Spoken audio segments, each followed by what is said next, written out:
Od uvek sam sanjao, Pantiću, da budem kapetan od Belu Lađu.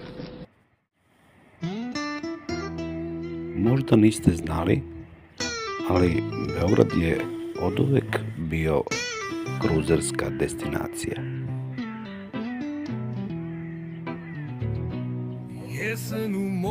Plove Dunavom, ali pristaju na Savskom pristaništu.